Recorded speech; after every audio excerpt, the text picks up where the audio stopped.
اعوذ باللہ من الشیطان الرجیم بسم اللہ الرحمن الرحیم اللہم صلی علی سیدنا حبیبنا شفیعنا ومولانا محمد مبارک وسلم۔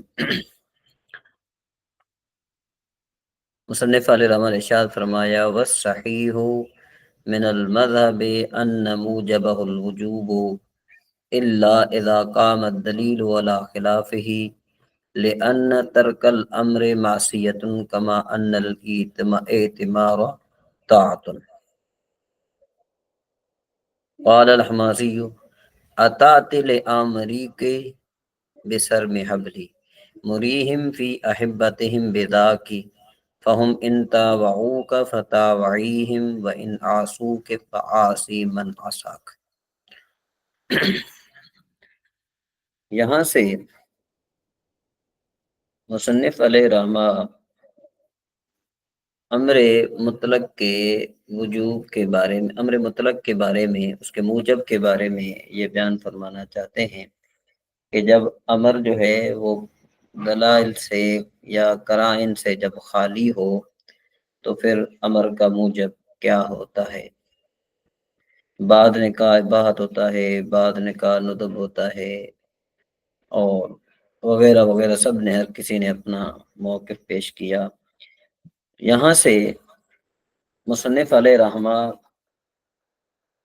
حنفیوں کی مذہب کی تائید فرماتے ہوئے فرماتے ہیں کہ جو امر کا جو موجب ہے نا، امر مطلق کا جو موجب ہے وہ وجوب ہے، اور اس پر مصنف علیہ رحمہ ایک دلیل بھی پیش فرما رہے ہیں، اور اس دلیل پر جو ہے نا وہ استشہاد بھی پیش کر رہے ہیں، یعنی عقلی دلیل بھی لے رہے ہیں۔ تو مصنف نے فرمایا بس صحیح من المذہب، امر مطلق کے موجب میں راجع قول یہاں پر ذکر کیا اور اس کی دلیل بھی دی۔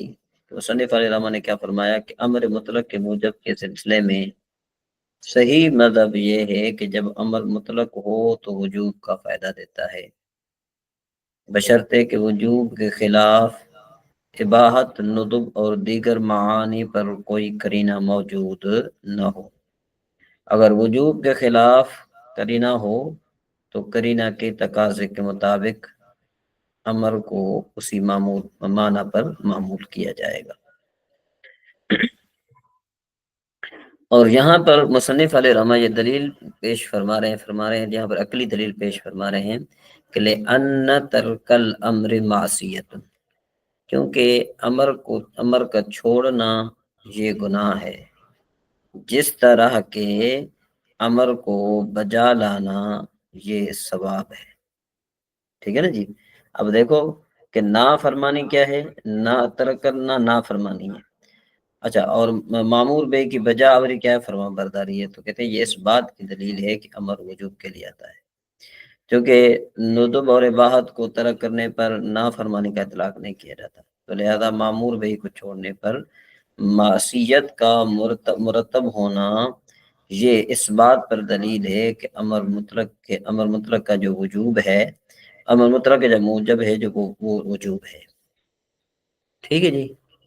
آگے یہاں پر مصنف علیہ رحمہ نے ایک مثال پیش فرمائی کہ بھئی دیکھو، یہاں سے دیوان حماسہ سے ایک مثال پیش فرمائی کہ اطاعت لآمریک بسر میں حبلی، یہاں پر وہ اپنے محبوبہ کو یہ کہہ رہا ہے کہ تو نے اطاعت کی اپنے حکم دینے والوں کی، بسر میں حبلی، میری محبت کو ختم کرنے میں، یعنی میری محبت کو انہوں نے تمہیں کہا کہ بھئی تو اس کے ساتھ محبت نہ رکھ، تو تو نے ان کی اطاعت کرتے ہوئے جو ہے نا کیا ہے کہ میری محبت کو ٹھکرایا۔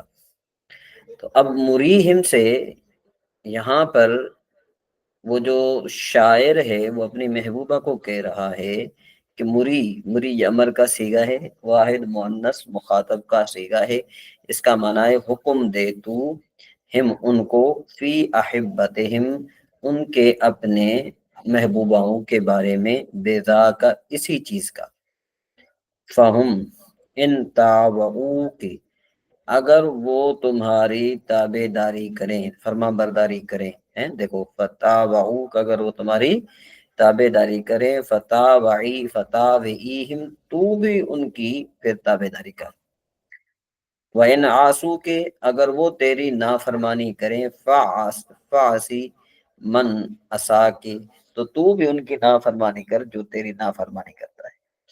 تو اب یہاں پر اگر آپ غور سے دیکھیں گے تو یہاں پر شاعر نے کیا کہا؟ اطاعتی، تو نے اطاعت کی، کیا مطلب کہ تو نے ان کی بات کو مانا، یعنی امر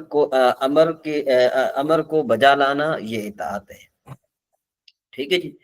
تو آگے پھر کہا کہ بھئی فہم ان تابعوک، اگر وہ تمہاری تابع داری کریں، یعنی وہ تمہاری فرما برداری کریں، فرما برداری کیا مطلب؟ تو بھی ان کو حکم دے، وہ تمہاری بات کو مانتے ہیں، ٹھیک ہے جی، تو بھی ان کی بات کو مان۔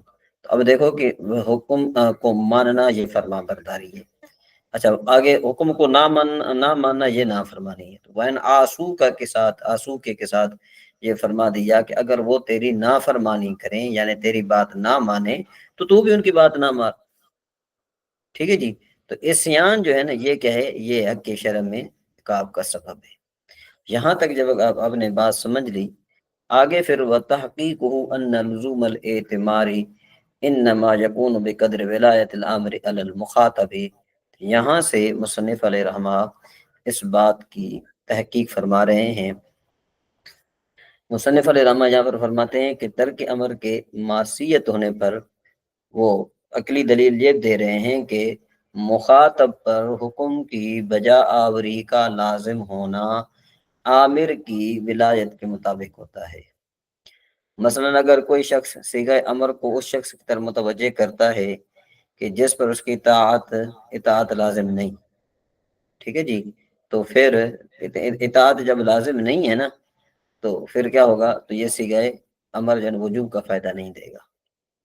اور اگر ایسے شخص کی طرف وہ متوجہ کرتا ہے صیغہ امر کو کہ جس پر اس کی اطاعت لازم ہے، مثلا آقا غلام کو حکم دیتا ہے، تو یہ صیغہ امر جن وجوب کے لیے ہوگا، کیونکہ عامر کو اپنے غلام پر ملکیت حاصل ہے۔ اگر غلام اختیار و طاقت کے باوجود حکم کو بجا نہیں لاتا تو شرعاً و عرفاً سزا کا مستحق ہے، ٹھیک ہے جی۔ حالانکہ غلام میں آقا کی ملکیت کیا ہے؟ صرف ملک رقبہ کے لحاظ سے ہے، جو ملکیت کاسرہ ہے، ٹھیک ہے۔ جب ملکیت کاسرہ والے شخص کی نافرمانی کو شرعاً اور عرفاً سزا کا مستحق قرار دیا گیا تو وہ ذات جو احکم الحاکمین ہے، مالک الملک ہے، جس کی کائنات کے اجزاء میں سے ہر جزء میں ملکیت کامل ہے، اس کو مخلوق میں ہر طرح کے تصرف کا حق حاصل ہے کہ جس نے انسان کو عدم سے وجود بخشا اور اس پر طرح طرح کی نعمتوں کی بارش برسائی، تو کیا اس کا حکم بجا لانا ضروری نہیں ہوگا؟ یقیناً ضروری ہوگا۔ تو پھر کیا ہوگا؟ ترک امر کیا ہو جائے گا؟ معصیت، اور معصیت عقاب و سزا کا سبب ہے۔ تو خلاصہ کلام کا یہ نکلا کہ شارع کے امر کا ترک معصیت، شارع کے امر کا جو ہے نا یہ کیا ہے؟ اس کی ترک کرنا، امر کا ترک کرنا یہ کیا ہے؟ یہ معصیت ہے، اور امر کا بجا لانا جو ہے نا یہ واجب ہے۔ مانا کریں گے تو انشاءاللہ آپ کو بات سمجھ میں آ جائے گی۔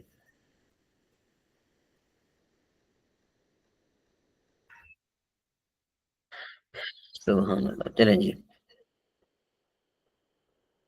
کہتے ہیں اس کی تحقیق یہ ہے کہ امر کو بجا لانا جزئی نیست کے ہوگا عامر کی ولایت کے مخاطب پر، عامر کی ولایت کے انداز کے مطابق، لہذا جب تو نے متوجہ کیا امر کو اس پر جس پر اطاعت لازم نہیں ہے، تو یہ موجب نہیں ہوگا پورے کرنے کے لیے، اور جب تو نے متوجہ کیا اس پر جس پر تیری اطاعت لازم ہے غلاموں میں سے، تو اس کو امر کی بجا آوری لازم ہوگی، یہاں لا محالہ، یہاں تک کہ اگر اس نے اس کو اختیاراً ترک کر دیا تو وہ عقاب کا مستحق ہوگا عرفاً اور شرعاً۔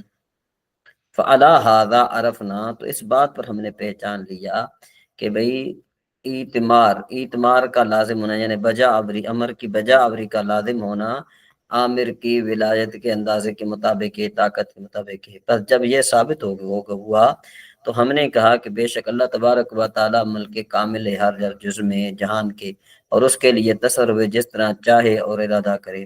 پر جب یہ ثابت ہو گیا کہ بے شک اس کے لیے ملک اس کے لیے یعنی مالک کو جو ملک کافر آئے عبد میں، تو یہ جو ہے نا اعتمار کو ترک کرنا یعنی بجاوری کو ترک کرنا یہ سبب عقاب کا، تو تمہارا کیا خیال ہے کہ بھئی اس امر کا ترک کرنا کہ جس نے تجھے وجود بخشا عدم سے ادر علیک شباب النام، اور تم پر بے بہا نعمتوں کا جو ہے نا بے بہا نعمتیں برسائیں، تو پھر اس کے بارے میں تمہارا کیا خیال ہے؟ تو یقیناً اس کا حکم جو ہے وہ اس کا موجب جو ہوگا وہ وجوب ہوگا۔ تو یقیناً جو ہے نا کہ ہمیں اس کا حکم ماننا چاہیے، اور اس کا حکم جو ہے وہ اس کا امر جو ہے اس کا جو موجب ہے وہ وجوب کے طور پر جب دلائل کرائن یا دلائل سے یا قرائن سے جب خالی ہو۔